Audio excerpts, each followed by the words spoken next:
Hi friends. Okay, ఈరోజు మనం new educational policy 2020 అనేటువంటి దాని గురించి చెప్తున్నాం.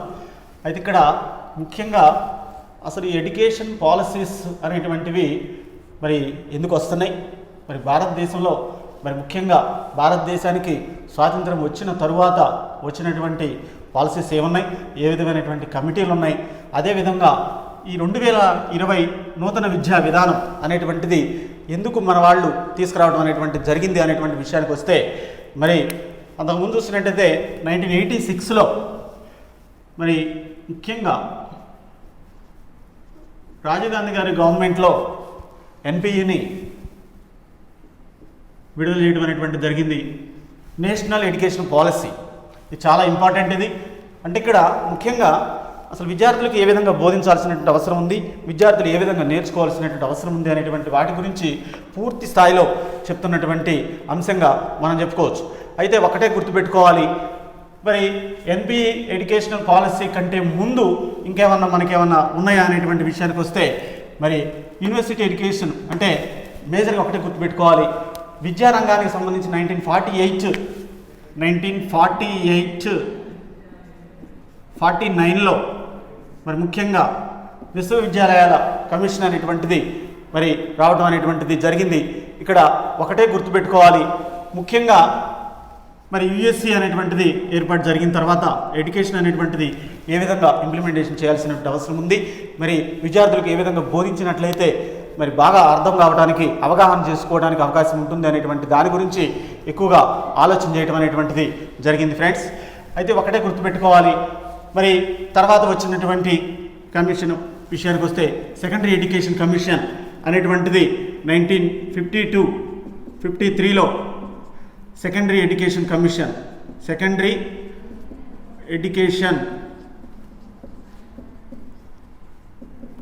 కమిషన్ అనేటువంటిది ఒకటి వచ్చింది. మరి ముఖ్యంగా సెకండరీ ఎడ్యుకేషన్ కమిషన్ అనేటువంటి దాని గురించి చూసుకున్నట్టయితే ముఖ్యంగా సాంఘిక శాస్త్రాన్ని మరి కంపల్సరీగా ప్రాథమిక కావచ్చు, హైయర్ కావచ్చు, మొత్తం మీద సాంఘిక శాస్త్రాన్ని ప్రవేశపెట్టాల్సిన అవసరం ఉంది అనేటువంటి చెప్పినటువంటి ఏకైక కమిషన్ మరి సెకండరీ విద్యా కమిషన్ అంటారు. మరి ముఖ్యంగా ఈ యొక్క కమిటీల గురించే మనం ఎందుకు తెలుసుకోవాలంటే, అసలు నూతన ఎడ్యుకేషన్ పాలసీ గురించి మనకు అవగాహన కావాలంటే కంపల్సరీగా మరి ముఖ్యంగా ఒకటే గుర్తుపెట్టుకోవాల్సిన అవసరం ఉంది. మరి ఇక్కడ సెకండరీ ఎడ్యుకేషన్ కమిషన్ గురించి మనం తెలుసుకున్న తర్వాత మనం మిగతా వాటి గురించి మనం తెలుసుకోవడం అనేటువంటి జరుగుతుంది. కాబట్టి అంటే ఈ పాలసీస్ వల్ల మనకి ఎటువంటి లాభాలు జరిగినాయి అనేటువంటి విషయాన్ని మనం మాట్లాడుకుంటున్నాం. అదేవిధంగా చూసుకున్నట్లయితే చాలా వరకు ముఖ్యంగా ఒకటే గుర్తుపెట్టుకోవాలి, మరి సెకండరీ ఎడ్యుకేషన్ కమిషన్ అయిపోయిన తర్వాత మరి ఎడ్యుకేషన్ కమిషన్ అనేటువంటిది ఒకటి వచ్చింది 1964-66లో మరి ఎడ్యుకేషన్ కమిషన్ అనేటువంటిది వచ్చింది.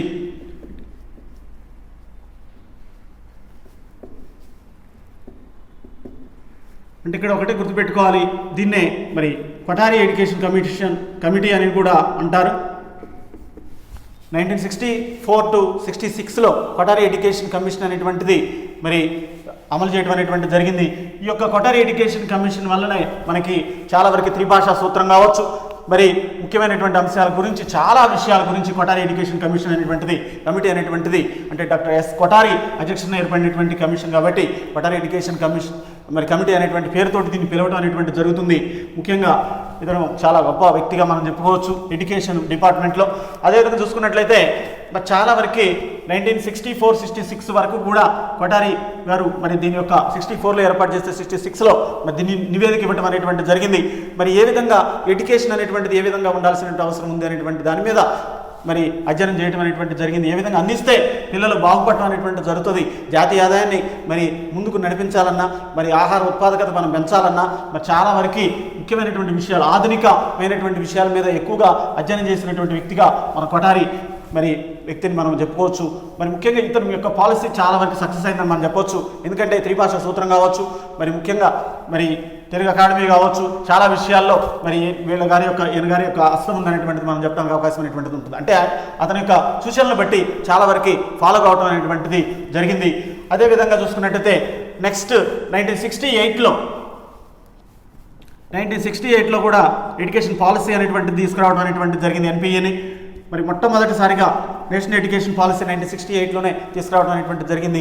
దీంట్లో కూడా చాలా వరకు విద్యార్థులకు ఏ విధమైనటువంటి విషయాల మీద కాన్సన్ట్రేషన్ చేయాల్సిన అవసరం ఉంది, విద్యార్థులు ఏ విధంగా కాన్సన్ట్రేషన్ చేసేటట్టు మనం ఏర్పాటు చేయాలి, జ్ఞానానికి ఇంపార్టెన్స్ ఇవ్వాలా లేకపోతే మరి అప్లికేషన్ టైప్కి ఇంపార్టెన్స్ ఇవ్వాలా, ఏ విధమైనటువంటి ఎడ్యుకేషన్ మనం ఇంప్లిమెంటేషన్ చేసినట్టయితే చాలా వరకు సక్సెస్ కావడం అనేటువంటి జరుగుతుంది అనేటువంటి దాని మీదనే ఎక్కువగా మరి పరిశోధనలు జరిగినాయని మనం చెప్పొచ్చు.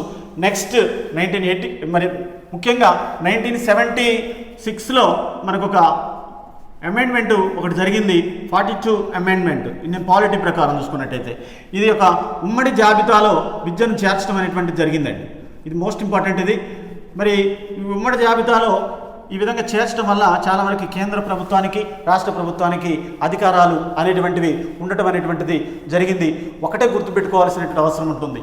ఇక్కడ అభ్యర్థి ముఖ్యంగా మరి ఏ విషయాన్ని ఎక్కువగా కాన్సన్ట్రేట్ చేయాల్సినటువంటి అవసరం ఉంది. అదేవిధంగా కాంపిటేటివ్ ఎగ్జామ్స్ ప్రిపేర్ అయ్యేటువంటి వ్యక్తి కూడా మరి న్యూ ఎడ్యుకేషన్ పాలసీ గురించి తెలుసుకోవాల్సినటువంటి అవసరం ఉంటుంది. అదేవిధంగా మరి బ్యాక్గ్రౌండ్ ఏంటి, దీని యొక్క బ్యాక్గ్రౌండ్ ఏంటి, ఏ విధమైనటువంటి హిస్టరీ కలిగి ఉంది అనేటువంటి విషయాన్ని పరంగా కూడా మనం తెలుసుకోవడానికి అవకాశం అనేటువంటిది ఉంటుంది ఫ్రెండ్స్. ముఖ్యంగా ఒకటే గుర్తుపెట్టుకోవాలి, మరి 1968 ఎన్పిఈ అనేటువంటిది ఏ విధమైనటువంటి సూచనలు చేసింది అనేటువంటి దానికంటే ముఖ్యంగా 1976లో 42వ అమెండ్మెంట్ అనేటువంటిది జరిగింది. ఈ యొక్క ఉమ్మడి జాబితాలో విద్యను చేర్చడం వల్ల మరి చాలా విషయాలు అంటే కేంద్ర ప్రభుత్వానికి రాష్ట్ర ప్రభుత్వానికి అధికారాలు కట్టబెట్టినట్టుగా మనం చెప్పొచ్చు. ఒకటే గుర్తుపెట్టుకోవాలి. నెక్స్ట్ మరి 1986లో నేషనల్ ఎడ్యుకేషన్ పాలసీ అనేటువంటిది చాలా ఇంపార్టెంట్ అండి. నేషనల్ ఎడ్యుకేషన్ పాలసీ ద్వారాగానే మనకంటే రాజీవ్ గాంధీ గారు పరిపాలన చేస్తున్నటువంటి రోజుల్లో మన 1986 నేషనల్ ఎడ్యుకేషన్ పాలసీని విడుదల చేయడం అనేటువంటి జరిగింది.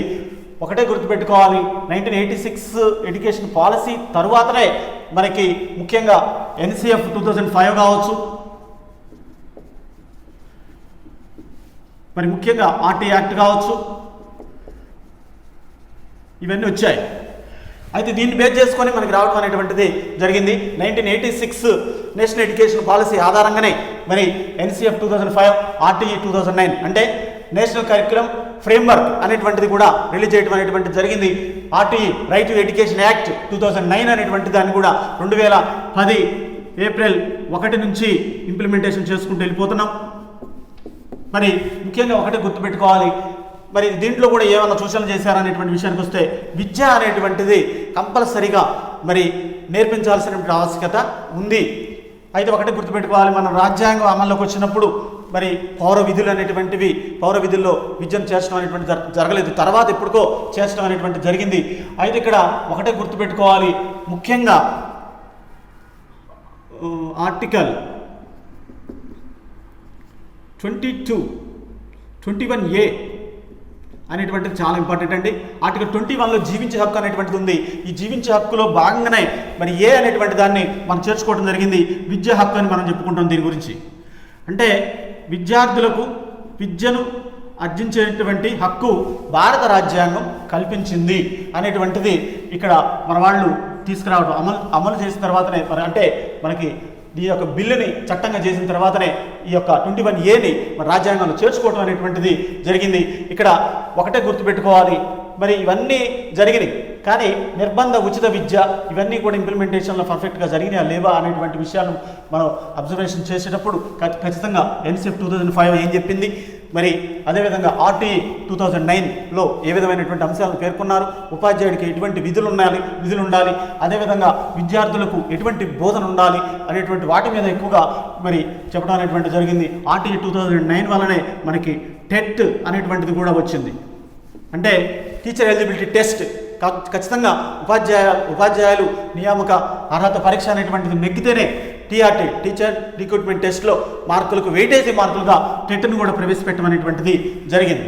అయితే ఇక్కడ ముఖ్యంగా ఒకటే గుర్తుపెట్టుకోవాలి, ఇదంతా నేను ఎందుకు చెప్తున్నానంటే 1948-49 నుంచి సర్వేపల్లి రాధాకృష్ణన్ కమిటీ నుంచి మనకి ఇప్పుడు 2020 న్యూ ఎడ్యుకేషన్ పాలసీ వరకు భారతదేశానికి స్వాతంత్రం వచ్చిన తర్వాత విద్యా మరి ఏ విధమైనటువంటి అంశాలు ఉన్నాయి అనేటువంటిది ప్రతి ఒక్కళ్ళు తెలుసుకోవాల్సినటువంటి అవసరం ఉంది. కంపల్సరీ ప్రతి ఒక్క వ్యక్తి కూడా మరి ప్రతి ఒక్క ఇండియన్ కూడా తెలుసుకోవాల్సిన అవసరం అనేటువంటిది ఉంది.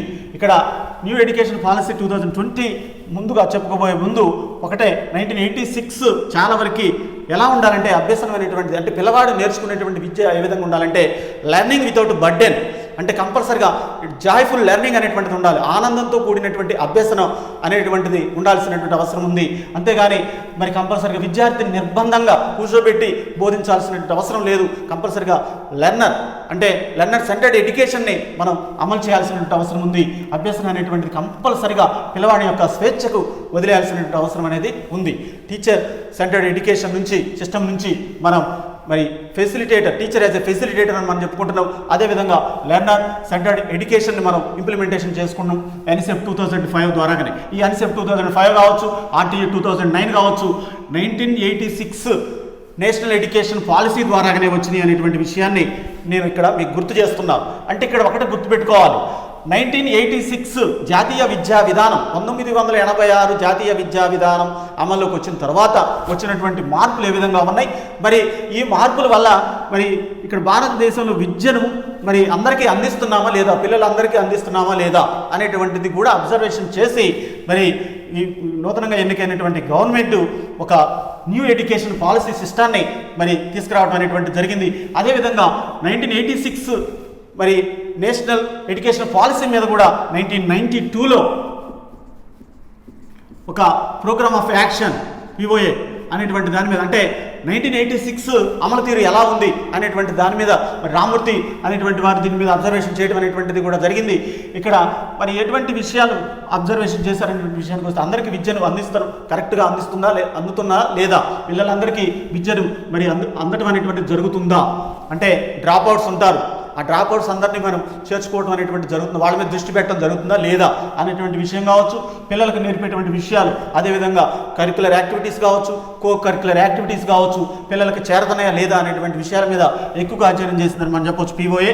అదేవిధంగా చూసుకున్నట్టయితే ఒకటే గుర్తుపెట్టుకోవాలండి, ఫస్ట్ 1948-49 మరి సర్వేపల్లి రాధాకృష్ణన్ కమిషన్ మరి ఎడ్యుకేషన్ గురించి విశ్వవిద్యాలయాలు ఏ విధంగా ఏర్పాటు చేయాలనేటువంటి వాటి మీద ఎక్కువగా దృష్టి పెట్టింది. అదేవిధంగా సెకండరీ ఎడ్యుకేషన్ కమిషన్ 1952-53 చాలా వరకు దృష్టి పెట్టడం అనేటువంటి జరిగింది. అంటే సాంఘిక శాస్త్రాన్ని కూడా మరి పాఠశాల స్థాయిలో బోధించాలని చెప్పినటువంటి కమిషన్గా మనం మరి సెకండరీ ఎడ్యుకేషన్ కమిషన్ మనం చెప్పుకోవచ్చు. అదేవిధంగా కొఠారి ఎడ్యుకేషన్ కమిషన్ 1964 నుంచి 64లో ఏర్పాటు చేస్తే 66 వరకు తమ నివేదికను కొఠారి వారు ఇవ్వటం అనేటువంటిది జరిగింది. ఈ విధంగా ఇచ్చిన తర్వాత మరి త్రిభాషా సూత్రాన్ని కూడా ఇంప్లిమెంటేషన్ చేయడం, అదేవిధంగా ఇంగ్లీష్ విద్యకు ఎటువంటి ప్రాధాన్యత ఇవ్వాల్సినటువంటి అవసరం ఉందనేటువంటి దాని మీద కూడా కొఠారి వాళ్ళు ఏర్పాటు చేసినటువంటి విధానాల ప్రకారం మరి ఇండియాలో ఇంప్లిమెంటేషన్ చేయాల్సిన అవసరం ఉంది అనేటువంటి దాని మీద ఎక్కువగా దృష్టి పెట్టడం అనేటువంటిది కూడా జరిగింది. ఇంకొక విషయాన్ని మనం చూసినట్టయితే 42వ మరి అమెండ్మెంట్ ద్వారా ఎడ్యుకేషన్లో కంపల్సరీగా మార్పులు చేయడం అనేటువంటి జరిగింది. అదేంటంటే కాంక్రెంట్ లిస్ట్లో చేర్చడం అనేటువంటి జరిగింది. విద్యను ఉమ్మడి జాబితా అనేటువంటిది గుర్తుపెట్టుకోవాల్సినటువంటి అవసరం ఉంటుంది. విద్య ఉమ్మడి జాబితా 42వ రాజ్యాంగ సవరణ అదేవిధంగా 1976లో ఈ రాజ్యాంగ సవరణ అనేటువంటిది చేయటం అనేటువంటిది జరిగింది. దీనివల్ల ఏమైందంటే కేంద్రానికి మరియు రాష్ట్రాలకు మరి సంప్రదింపులు అనేటువంటివి జరుగుతాయి. ప్రతి ఒక్క విషయం మీద విద్యను ఈ విధంగా ఈ యొక్క విధానాన్ని మేము మార్చాలనుకుంటున్నాం, పరిస్థితి ఏంటి అనేటువంటి దాని మీద కూడా మరి కొన్ని సంప్రదింపులు అనేటువంటివి జరుగుతాయి. కాబట్టి కంపల్సరీగా ఈ విషయాన్ని అభ్యర్థులు గుర్తుపెట్టుకోవాల్సిన అవసరం అనేది ఉంటుంది. అదేవిధంగా చూసుకున్నట్టయితే మరి దీని తర్వాత మరి ముఖ్యంగా 1986 NPE పాలసీ తర్వాత 1986 నేషనల్ ఎడ్యుకేషన్ పాలసీ వచ్చిన తర్వాత నెక్స్ట్ 1992లో POA ప్రోగ్రామ్ ఆఫ్ యాక్షన్ అనేటువంటిది మరి అమలుకు రావడం, అంటే దాని మీద చర్చించడం అనేటువంటిది జరిగింది. తర్వాత 34 ఇయర్స్ 34 సంవత్సరాల తరువాత ఈ యొక్క 2020 ఎడ్యుకేషన్ పాలసీని కేంద్ర ప్రభుత్వం మరి అంటే క్యాబినెట్ ఆమోద ముద్ర వేయటం అనేటువంటిది జరిగింది. 2020 జూలై 29వ తేదీన మరి కేంద్ర క్యాబినెట్ ఆమోద ముద్ర వేయటం అనేటువంటి జరిగింది. దీని ఫ్లాష్ బ్యాక్ చూసుకున్నట్టయితే TSR సుబ్రహ్మణ్యన్ వీరి ఆధ్వర్యంలో ఒక కమిటీని ఏర్పాటు చేయడం అనేటువంటిది జరిగింది. ఎప్పుడు ఏర్పాటు చేశారంటే మరి 27 మే 2016లో ఈ యొక్క కమిటీని ఏర్పాటు చేయడం అనేటువంటిది జరిగింది. అయితే ఈ కమిటీ తన నివేదికను మరి ఇవ్వటం అనేటువంటిది జరిగింది. ఇచ్చిన తర్వాత కూడా మరి డాక్టర్ కె కస్తూరి రంగన్ ఇస్రో మాజీ అధిపతిగా పనిచేసినటువంటి డాక్టర్ కె కస్తూరి రంగన్ గారి ఆధ్వర్యంలో మరి ఇతనితో పాటు వీరితో పాటు 8 మంది సభ్యులు ఉన్నారు. 8 మంది సభ్యులతో ఈ 8 మంది సభ్యులతో ఈ యొక్క మరి కమిటీని ఏర్పాటు చేయడం అనేటువంటిది జరిగింది. వీరి ఆధ్వర్యంలోనే ఈ రిపోర్ట్ అనేటువంటిది కూడా ఇవ్వటం అనేటువంటిది జరిగింది. ఈ రిపోర్ట్ కూడా ఎప్పుడు ఇచ్చారంటే 31 మే 2019లో ఈ యొక్క డాక్టర్ కె కస్తూరి రంగన్ ఆధ్వర్యంలో పనిచేసినటువంటి కమిటీ 8 మంది సభ్యులతో ఈ కమిటీ నివేదికను తన రిపోర్టును 31 మే 2019 ఇవ్వటం అనేటువంటి జరిగింది. కేంద్ర క్యాబినెట్ 2020 జూలై 29 బుధవారం రోజున మరి దీనికి ఆమోద ముద్ర పడటం అనేటువంటి జరిగింది. కేంద్రం క్యాబినెట్ ఆమోద ముద్ర వేయటం అనేటువంటి జరిగింది. తర్వాత పార్లమెంట్లో బిల్లు పెడతారు. పార్లమెంట్లో బిల్లు పెట్టిన తర్వాత ఆమోద ముద్ర పొందితే ఇది అమల్లోకి రావడం అనేటువంటిది జరుగుతుంది. కాబట్టి కంపల్సరీగా దీని గురించి మరి తెలుసుకోవాల్సినటువంటి అవసరం ఒక కాంపిటేటివ్ ప్రిపేర్ అయ్యేటువంటి వాళ్లే కాదు, ప్రతి ఒక్క ఇండియన్ కూడా తెలుసుకోవాల్సిన అవసరం అనేటువంటిది ఉంటుంది. ఎడ్యుకేషన్ పాలసీస్ కాబట్టి ఇవన్నీ కూడా ముఖ్యంగా ఒకటే గుర్తుపెట్టుకోవాలి, వీళ్ళు ఇంప్లిమెంటేషన్ చేసేటువంటి విద్యా విధానం అనేటువంటిది ఏ విధంగా ఉంటుంది అనేటువంటి దాని గురించి ఇప్పుడు మాట్లాడుకుందాం. ఇక్కడ ఒకప్పుడు ఎలా ఉందంటే 10+2 అనేటువంటిది ఇంప్లిమెంటేషన్, 10+2. ఇప్పుడు 5+3+3+4 అనేటువంటిది ఇంప్లిమెంటేషన్ చేస్తున్నారు. అయితే ఇక్కడ ఒకటే గుర్తుపెట్టుకోవాలి, మరి 10+2 అన్నప్పుడు 10వ తరగతి వరకు మరియు ఇంకా 2 సంవత్సరాలు ఇంటర్మీడియట్ అనేటువంటిది 10వ తరగతి వరకు స్కూల్లో ఉండేది. అదేవిధంగా ఇంటర్మీడియట్ ఇంకొక వేరే కాలేజీలో చదవాల్సినటువంటి అవసరం అనేటువంటిది ఉంది. అంటే సెంట్రల్ గవర్నమెంట్ స్థాయిలో కొన్ని కలిసే ఉన్నాయి. అయితే ఇక్కడ ఒకటే గుర్తుపెట్టుకోవాలి, సిబిఎస్ఈ స్టాండర్డ్ కలిసి ఉంటాయి.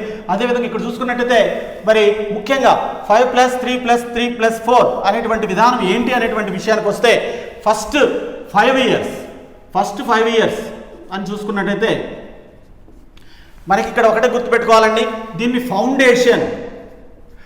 ఫౌండేషన్ కోర్సుగా మనం చెప్పుకోవచ్చు. ఫౌండేషన్ బేసిక్స్ నేర్పడం అనేటువంటి జరుగుతుంది.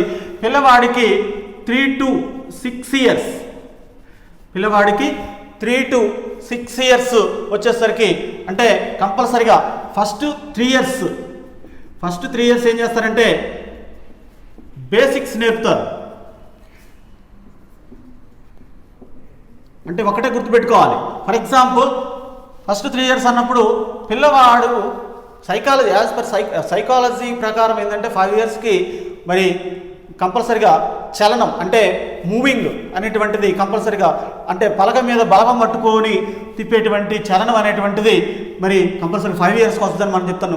కానీ ఇక్కడ వీళ్ళు ఇచ్చినటువంటి దాంట్లో ఏం చేశారంటే అంటే 0 to 3 ఇయర్స్ పిల్లవాడు బడికి అవసరం లేదు. పిల్లలు కంపల్సరీగా తల్లిదండ్రుల దగ్గర మంచిగా ఆనందంతో కూడినటువంటి లైఫ్ని అనుభవించాల్సిన అవసరం ఉంది. అదేవిధంగా 3 ఇయర్స్ వచ్చినాయి పిల్లవాడికి కంపల్సరీగా స్కూల్లో జాయిన్ చేయించాలి. మరి ఏ క్లాసులో జాయిన్ చేయించాలనేటువంటి దాని మీద మీకు డౌట్ రావాల్సినటువంటి అవసరం ఉంటుంది. ఇక్కడ ఫస్ట్ 3 ఇయర్స్ అన్నప్పుడు ఒకటే గుర్తుపెట్టుకోవాలండి, ఇక్కడ అంగన్వాడీ అంటే దీన్ని ఏమంటున్నాం మనం, నర్సరీ, ఎల్కేజీ, యూకేజీ అని చెప్తున్నాం. కిండర్ గార్టెన్ స్టైల్, ఓకేనా. జర్మనీ దేశానికి సంబంధించినటువంటి ప్రోబెల్ చెప్పినట్టుగా కిండర్ గార్డెన్ సిస్టాన్ని మనం ఇంప్లిమెంటేషన్ చేయబోతున్నాం ఇండియాలో. అంటే ఇక్కడ ఒకటే గుర్తుపెట్టుకోవాలి, అంగన్వాడీ స్కూల్స్ అనేటువంటి వాటి మీద ఎక్కువగా దృష్టి పెట్టడం అనేటువంటి జరిగింది. అంటే ఇక్కడ ఒకటే గుర్తుపెట్టుకోవాలి, కేజీ టు పీజీ అనేటువంటి దాని మీద దృష్టి పెడుతున్నాం అనేటువంటిది గుర్తుపెట్టుకోవాల్సిన అవసరం ఉంది. కేజీ టు పీజీ అన్నప్పుడు ఇక్కడ ఖచ్చితంగా అంగన్వాడీ స్కూల్స్, ప్లే స్కూల్స్ ఇవన్నీ కూడా ఇక్కడ కంపల్సరిగా నర్సరీ, ఎల్కేజీ, యూకేజీ అనేటువంటిది ఫస్ట్ 3 ఇయర్స్లో పిల్లవాడు కంప్లీట్ చేసుకోవడం అనేటువంటిది జరుగుతుంది. అంటే మరి 3 సంవత్సరాల నుంచి 6 సంవత్సరాల లోపు పిల్లలు ఇక్కడ ఉంటారు. ఫస్ట్ మరి 4 సంవత్సరాలు పిల్లలు కంపల్సరిగా నర్సరీ చదువుతారు. మరి 5 సంవత్సరాల పిల్లలు మరి ఎల్కేజీ చదువుతారు. 6 సంవత్సరాల పిల్లలు మరి యూకేజీ చదవటం అనేటువంటిది జరుగుతుంది. అదేవిధంగా మరి 6 సంవత్సరాల నుంచి 8 సంవత్సరాల పిల్లలు ఏం చదువుతారు అనేటువంటిది చూసినట్టయితే ఫస్ట్ క్లాసు, సెకండ్ క్లాసు చదువుతారు. అయితే ఇక్కడ ఒకటి గుర్తుపెట్టుకోవాలండి, ముఖ్యంగా 6 అంటే 7వ సంవత్సరం, 8వ సంవత్సరంలోపు. అంటే ఇక్కడ 2 సంవత్సరాలు కంపల్సరిగా ఇక్కడ 5 ఇయర్స్ ఇది ఫౌండేషన్ కోర్స్ కిందకు వస్తుంది. అంటే పిల్లలు కంపల్సరీగా ఇప్పుడు మనం 1వ తరగతి కంటే 5 సంవత్సరాల పిల్లవాడిని మనం పంపిస్తున్నాం. కానీ యాక్చువల్గా 2020 న్యూ ఎడ్యుకేషన్ పాలసీ ప్రకారం మరి చూసినట్లయితే 3 సంవత్సరాలు వచ్చిందంటే పిల్లలకి కంపల్సరీగా స్కూల్కి పంపించాల్సిందే. ఇది ఆమోద ముద్రపడి అమల్లోకి వచ్చిన రోజున కంపల్సరీగా పిల్లవాడు 3 సంవత్సరాలు అంటే కేంద్ర కేబినెట్ ఆల్రెడీ ఆమోద ముద్ర పొందింది. మరి బిల్లు పెడతారు, అదేవిధంగా పార్లమెంట్ ఆమోద ముద్ర పొందుతుంది. కాబట్టి ఇది ఈజీగా ముందుకు రావడం అనేటువంటిది జరిగిందని మనం చెప్పొచ్చు. అదేవిధంగా చూసుకున్నట్టయితే కంపల్సరీగా ఈ 5 ఇయర్స్ అనేటువంటిది కంప్లీట్ అయిందా లేదా అనేటువంటిది చూసుకోవాల్సిన అవసరం అనేది ఉంటుంది. అంటే 4 సంవత్సరాలు, 5 సంవత్సరాలు, 6 సంవత్సరాలు, 7 సంవత్సరాలు, 8 సంవత్సరాలు. అంటే ఇక్కడ ఒకటి గుర్తుపెట్టుకోవాలి, 4, 5, 6, 7, 8. ఈ 8 సంవత్సరాలు మరి పిల్లవాడు nursery, LKG, UKG, first class, second class అనేటువంటిది కంప్లీట్ చేయడం అనేటువంటిది జరుగుతుంది. నెక్స్ట్ చూసినట్టయితే మరి ఇది వాస్తవం చెప్పాలంటే మరి ప్రిపరేటరీ దశ అనేటువంటిది మనం చెప్పొచ్చు. ఇక్కడ కంపల్సరీగా ఫస్ట్, సెకండ్ క్లాస్ వరకు ఫౌండేషన్ కోర్స్గా వీళ్ళు డిజైన్ చేయడం అనేటువంటిది జరిగింది. నెక్స్ట్ చూసినట్టయితే ఇక నెక్స్ట్ మరి ఇది 5, ఇది తర్వాత 3 అనేటువంటిది ఉంది. తర్వాత 3 ఇయర్స్ కోర్సుగా మరి ఏం నేర్పుతున్నారు అనేటువంటి విషయానికి వస్తే ఇక్కడ 8 ఇయర్స్ నుంచి 11 ఇయర్స్ పిల్లలు ఉంటారు. 8 ఇయర్స్ నుంచి 11 ఇయర్స్ పిల్లలు ఉంటారు. మరి వీళ్ళకి మరి ఏ క్లాస్ని బోధిస్తారు అనేటువంటి విషయానికి వస్తే 3rd class, 4th class, 5th class అనేటువంటి బోధిస్తారు. ఇది ప్రైమరీ క్లాసెస్ అని మనం చెప్పొచ్చు. అయితే వీళ్ళు ఇచ్చినటువంటి దాంట్లో కూడా అంతే ఉంది. ప్రైమరీ క్లాసెస్గా వాళ్ళు డిజైన్ ఏర్పాటు చేయడం అనేటువంటి జరిగింది. అంటే ఇక్కడ ఒకటే గుర్తుపెట్టుకోవాలండి, 8 సంవత్సరాల నుంచి 11 సంవత్సరాల్లో పిల్లలు 3వ తరగతి, 4వ తరగతి, 5వ తరగతి చదవాల్సినటువంటి అవసరం ఉంది అనేది వీళ్ళు మరి డిజైన్ చేసి ఇచ్చారు. అదేవిధంగా నెక్స్ట్ 5 అయిపోయింది, 3 అయిపోయింది, నెక్స్ట్ 3 ఇయర్స్. నెక్స్ట్ 3 ఇయర్స్ మనం చూసుకున్నట్టయితే కంపల్సరిగా 11 to 14 ఇయర్స్. 11 to 14 ఇయర్స్కి ఇక్కడ 6th, 7th, 8th 6వ తరగతి, 7వ తరగతి, 8వ తరగతి అనేటువంటిది చదువుతారు. మిడిల్ స్కూల్ అంటారు, వీటిని గ్రేడ్ 1 అంటారు. తర్వాత గ్రేడ్ 2 అనేటువంటిది వస్తుంది. ఇది మిడిల్ స్కూల్గా మనం చెప్పొచ్చు. Middle school, primary. ఇక్కడ ఒకటి గుర్తుపెట్టుకోవాలండి, మరి 5 అయిపోయింది, 3 అయిపోయింది, 3 అయిపోయింది, లాస్ట్కి 4 ఇయర్స్ ఏంటి? లాస్ట్కి మరి చూసినట్టయితే 14 నుంచి 18 ఇయర్స్. ఇది వాళ్ళ యొక్క పిల్లల యొక్క వయస్సు. మరి అదేవిధంగా ఇక్కడ క్లాసెస్ అర్థమవుతుందా? పిల్లల యొక్క వయసు ఇది. అదేవిధంగా వాళ్ళు చదివేటువంటి తరగతుల యొక్క మరి ప్రమాణం అనేటువంటిది మనం చెప్పొచ్చు. ఇక్కడ ముఖ్యంగా ఈ 4 ఇయర్స్ అనేటువంటిది 9th, 10th, 11th, 12th. Intermediate అనేటువంటిది లేదు. ఇంటర్మీడియట్ కనిపించదు మనకి. స్కూలు స్థాయిలోనే ఒక స్కూలు ఒక బ్యానర్ పెట్టుకొని నడిపించారంటే ఆ స్కూల్లో ఇంటర్మీడియట్ కూడా కంపల్సరీగా ఉండాల్సిందే. ప్రత్యేక ఇంటర్మీడియట్ కాలేజీ అనేటువంటిది కనపడొద్దు అనేటువంటి ఆలోచన చేసింది న్యూ ఎడ్యుకేషన్ పాలసీ. ఇంటర్మీడియట్ ప్రత్యేకంగా ఉండదు అనేటువంటిది మనం చెప్పొచ్చు. ఇది ఇంపార్టెంట్ మనం చెప్పొచ్చు. ఇంటర్మీడియట్ కనపడదు. ఇంటర్మీడియట్ అనేటువంటిది మనకి ఇక్కడ కనిపించదు, పేరు కూడా కనిపించదు. కాబట్టి గుర్తుపెట్టుకోవాల్సిన అవసరం అనేది ఉంటుంది. ఇక్కడ ఇంకొక విషయాన్ని కూడా గుర్తుపెట్టుకోవాలి. మరి తర్వాత అంటే ఫస్ట్ 5 ఇయర్స్ అన్నప్పుడు ఫౌండేషన్ కోర్సుగా వీళ్ళు డిజైన్ చేయడం అనేటువంటి జరిగింది. ఫౌండేషన్ కోర్సులో అంటే 4 సంవత్సరాల పిల్లలు, 5 సంవత్సరాల పిల్లలు, 6 సంవత్సరాల పిల్లలు, అంటే ఇక్కడ ఒకటి గుర్తుపెట్టుకోవాలి, 3 to 4, 4 to 5, 5 to 6, 6 to 7, 7 to 8 అనేటువంటిది గుర్తుపెట్టుకుంటే ఈజీగా మనకి అర్థం కావడం అనేటువంటిది జరుగుతుంది. 8 to 9 అనేటప్పుడు కంపల్సరిగా మరి ఇక్కడ వచ్చేసి 3rd క్లాస్ అనేటువంటిది చదువుతారు పిల్లలు. ఒకటే గుర్తుపెట్టుకోవాలండి, కంపల్సరిగా ఈ వీళ్ళ విధానం అనేటువంటిది ఎందుకు ఈ విధంగా తీసుకొచ్చారనేటువంటి చూసినట్లయితే చాలా వరకు నర్సరీ, ఎల్కేజీ, యూకేజీ అనేటువంటిది ఇంప్లిమెంటేషన్ చేసినట్లయితే అంటే కిండర్ గార్డెన్ సిస్టాన్ని మన వాళ్ళు ఇంప్లిమెంటేషన్ చేయబోతున్నారు.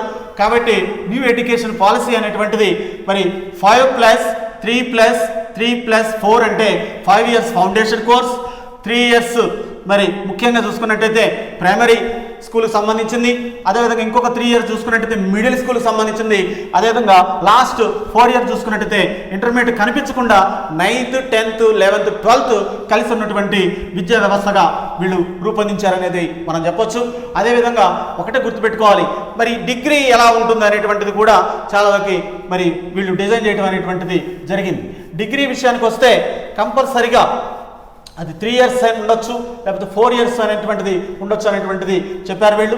అదేవిధంగా దేశం మొత్తానికి ఒకే ఎడ్యుకేషన్ పాలసీయే కాకుండా ఒకే ప్రవేశ పరీక్ష అనేటువంటిది కూడా కండక్ట్ చేస్తే బాగుంటుంది అనేటువంటి దాని మీద కూడా వీళ్ళు దృష్టి పెట్టారు.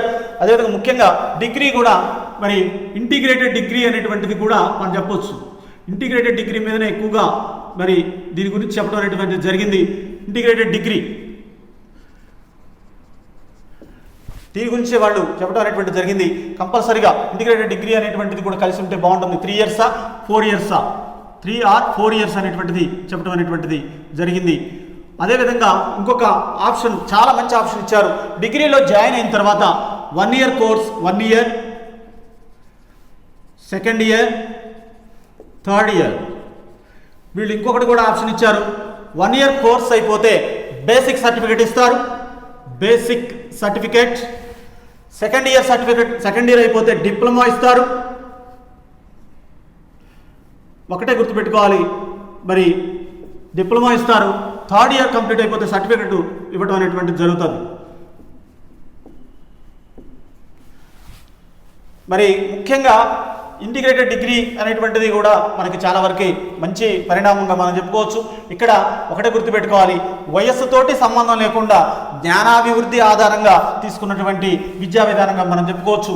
అదేవిధంగా చూసుకున్నట్టయితే ఇంటిగ్రేటెడ్ డిగ్రీ అంటే ఉన్నత విద్యను ఎక్కువగా ఈజీ వేలో చదువుకునే విధంగా వీళ్ళు ఏర్పాటు చేసినట్టు మనకు కనపడుతుంది. ఇంకొక విషయాన్ని కూడా మనం చెప్పొచ్చు అండి, మరి బిఎడ్, బ్యాచిలర్ ఆఫ్ ఎడ్యుకేషన్, ఉపాధ్యాయ విద్య, ఉపాధ్యాయ విద్య కంపల్సరిగా ప్రజెంట్ 2 ఇయర్స్ కోర్సు రన్నింగ్లో ఉంది. అంటే 2 ఇయర్స్ కోర్స్ ఉంది బిఎడ్ అనేటువంటిది ప్రజెంట్.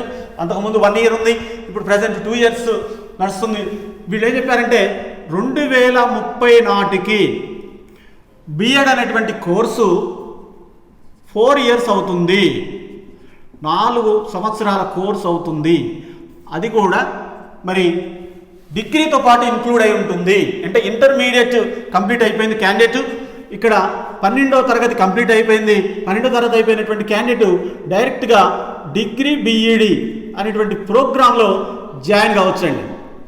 దీనివల్ల ఏమైందంటే ఒక 1 ఇయర్ మరి సేవ్ కావడం అనేటువంటి జరుగుతుంది. 1 ఇయర్ వాళ్ళకి చాలా వరకు మరి ఈజీగా కలిసి వచ్చేటువంటి అవకాశం అనేటువంటిది ఉంటుంది.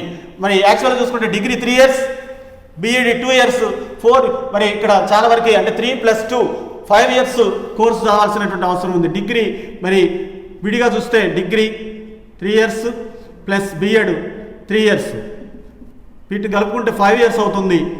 కానీ ఇంటిగ్రేటెడ్ బిఈడి ఎప్పుడైతే అమల్లోకి రాబోతుందో అప్పుడు కంపల్సరీగా 4 ఇయర్స్లోనే ఒక డిగ్రీ బిఈడి సర్టిఫికెట్ అనేటువంటిది రావటం అనేటువంటిది జరుగుతుంది. మరి ఈ డిగ్రీకి కూడా డిగ్రీతో పాటు అంటే డిగ్రీకి ఎటువంటి అవకాశాలు అయితే ఉంటాయో, for example civil services exams కావచ్చు, గ్రూప్ 1 కావచ్చు, గ్రూప్ 2 కావచ్చు, అటువంటి వాటి అన్నిటికి కూడా మరి ఇది పనికి వచ్చేటువంటి సర్టిఫికేట్గా వీళ్ళు మరి ఏర్పాటు చేయడం అనేటువంటి జరిగింది. ఇంకొక విషయాన్ని కూడా మనం చెప్పొచ్చు, మరి 2030 నాటికల్లా మరి కంపల్సరీగా 4 ఇయర్స్ కోర్స్ అనేటువంటిది ఇంప్లిమెంటేషన్ చేస్తారు. అదేవిధంగా ప్రజెంట్ 2 ఇయర్స్ బీఈడి నడుపుకునేటువంటి బ్యాచిలర్ ఆఫ్ ఎడ్యుకేషన్ నడుపుకునేటువంటి కాలేజెస్ ఏదైతే ఉన్నాయో 4 ఇయర్స్ కోర్సు తెచ్చుకుంటే వాళ్ళకు కూడా మరి 2 ఇయర్స్ కోర్సు అనేటువంటిది రన్నింగ్లోకి ఉండటం అనేటువంటి జరుగుతుంది. అంటే 4 ఇయర్స్ కోర్సు నడుపుకునేటువంటి కాలేజీలు మరి 2 ఇయర్స్ కోర్సు కూడా వాళ్ళు నడుపుకునేటువంటి అవకాశం అనేటువంటిది ఉంటుంది. అదేవిధంగా ఇంకొక విషయం ఏంటంటే పీజీ కంప్లీట్ అయినటువంటి అభ్యర్థికి 1 ఇయర్ బీఈడి కూడా మరి అవకాశం అనేటువంటిది ఇవ్వబోతున్నారు దీని ప్రకారం కూడా. అంటే ఇక్కడ ఒకటే గుర్తుపెట్టుకోవాలి, మరి ముఖ్యంగా ఉపాధ్యాయ విద్యలో కూడా చాలా వరకు మార్పులు చేస్తున్నారనేటువంటిది మనం తెలుసుకోవచ్చు. అంటే జ్ఞానాభివృద్ధి ఆధారంగా మరి విద్యార్థుల వయస్సును ఆధారం చేసుకోకుండా ముఖ్యంగా వాళ్ళ యొక్క నాలెడ్జ్ని అప్లికేషన్ టైపులో మరి పరీక్ష చేయబోతున్నారనేటువంటిది కూడా మనం చెప్పవచ్చు. అదేవిధంగా చూసుకున్నట్టయితే మరి ఉపాధ్యాయ విద్యలో కూడా అంటే మరి టీచర్ ఎడ్యుకేటర్స్ క్వాలిఫికేషన్స్ కూడా మరి 4 ఇయర్స్ కోర్స్ అప్పుడు కంపల్సరిగా స్టేట్ ఎలిజిబిలిటీ టెస్ట్లో పాస్ అయినటువంటి వాళ్ళు, అదేవిధంగా నేషనల్ ఎలిజిబిలిటీ టెస్ట్లో క్వాలిఫై అయినటువంటి అభ్యర్థులు మాత్రమే మరి బీఎడ్ కాలేజెస్లో ఫ్యాకల్టీగా పనిచేయడానికి అవకాశాలు అనేటువంటివి ఉంటాయి. అంతేగాని ఎవరు పెడితే వాళ్ళు మరి పీజీ అయిపోయింది, మరి ఎంఎడ్ అయిపోయింది, కంపల్సరిగా నేను కూడా కాలేజీలో చేస్తానంటే తీసుకోవడానికి అవకాశం లేదనేటువంటిది వీళ్ళ యొక్క రూల్స్గా మనం చెప్పొచ్చు. అయితే ఇక్కడ ఒకటే గుర్తుపెట్టుకోవాలి, కంపల్సరిగా ప్రిన్సిపాల్కి అయితే పిహెచ్డీ అనేటువంటిది కంపల్సరిగా ఉండాల్సినటువంటి అవసరం ఉంది. మరి ప్రిన్సిపల్ క్వాలిఫికేషన్ పిహెచ్డీ, అదేవిధంగా లెక్చరర్ క్వాలిఫికేషన్ వచ్చేసి పీజీ కంప్లీట్ అయి ఉండాలి, దాంతోపాటు మరి ఎంఎడ్ చేసి ఉండాలి, దాంతోపాటు సెట్ కూడా క్వాలిఫై అయితేనే వీళ్ళు అసిస్టెంట్ ప్రొఫెసర్గా ప్రైవేట్ కాలేజీ కావచ్చు, గవర్నమెంట్ కాలేజీ కావచ్చు క్వాలిఫైడ్స్గా తీసుకోవడం అనేటువంటిది జరుగుతుంది. అయితే ఇదంతా కూడా ఎందుకు చెప్తున్నానంటే స్కూల్ సిస్టమ్ 5+3+3+4 అనేటువంటిది ఉంది. దాని తర్వాత మనకి ఇక్కడ 12 తరగతులు అనేటువంటి కంప్లీట్ అయినాయి. ఈ 12 తరగతులు ఉన్నాయి. మరి ఇక్కడ ముఖ్యంగా 12 తరగతులు అయిపోయిన తర్వాత డిగ్రీ, తర్వాత ప్లస్ బిఎడ్ లేకపోతే పీజీ, ఇంటిగ్రేటెడ్ పీజీ కూడా కలిసి ఉండేటువంటి అవకాశం అనేటువంటిది ఉంటుంది. ఇక్కడ ఒకటే గుర్తుపెట్టుకోవాలండి, ఉపాధ్యాయ విద్యలో కూడా చాలా మార్పులు చేయడం అనేటువంటిది జరుగుతుంది. కాబట్టి 2030 నాటి వరకు మాత్రమే ఈ 2 ఇయర్స్ కోర్స్ అనేటువంటిది ఉంటుంది. ఇంకో విషయాన్ని కూడా వీళ్ళు చెప్పారు, టెట్ అనేటువంటిది కంపల్సరీగా నిర్వహించడం అనేటువంటిది జరుగుతుంది. ఫర్ ఎగ్జాంపుల్ ఇక్కడ ఒకటే గుర్తుపెట్టుకోండి, మరి ప్రైమరీ స్కూల్ కానీ